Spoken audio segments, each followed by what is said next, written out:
vídeo de hoje estou com a minha amiga Ana Lu do canal, Ana Luísa Rogatis, e com a minha amiga Ana Clara do canal Ana Clara para Crianças. Hoje estamos na Bienal do Livro em São Paulo, vendo os livros, né? Super divertido, mas a gente não pôde deixar fazer um slime! Então vamos começar com as nossas coisas de slime! Vamos lá!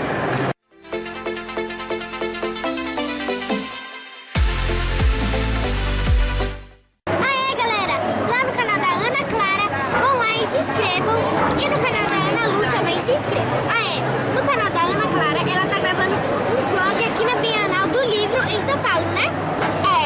Eu vou deixar aqui nos cards. E se inscrevam no canal delas, porque é super divertido. Então vamos começar. A gente tem um básico, né? Canetinha, espuma de barbear, cola e água boricada. E cola colorida. E pode glitter. Cola com glitter, cola colorida. Vamos começar a nossa slime.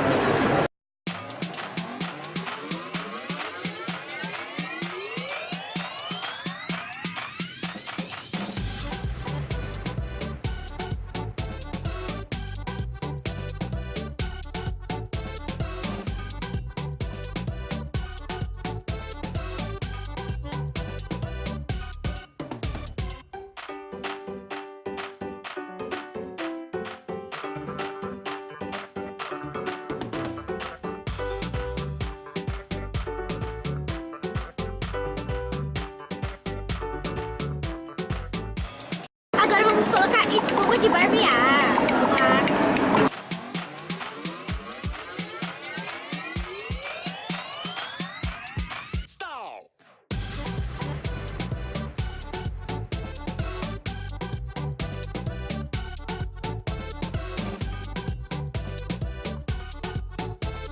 Agora a gente vai colocar boricada.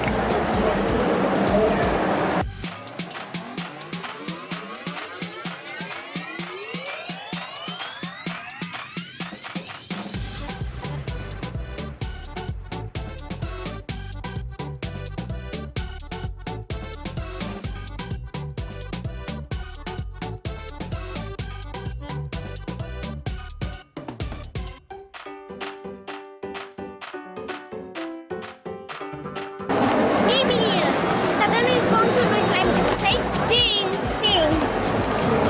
Vai tá ficando legal o nossos. Vai ficar super divertido e demais.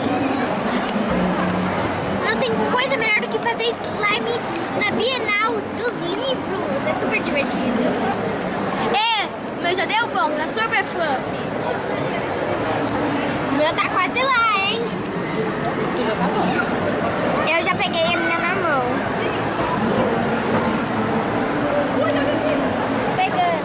O meu e da Ana Clara tá grudando, mas o da Ana Lu tá perfeito, tá super fluffy. Gente, o meu não ficou muito bom, né? Mas vocês vão decidir qual ficou bom. O da Ana Clara, ou o meu, ou o perfeito, que eu acho que ficou da Ana Lu. Deixa aqui embaixo nos comentários o que vocês gostaram. Eu achei a cor linda. As cores estão lindas, de nós três. Então, se você gostou do vídeo,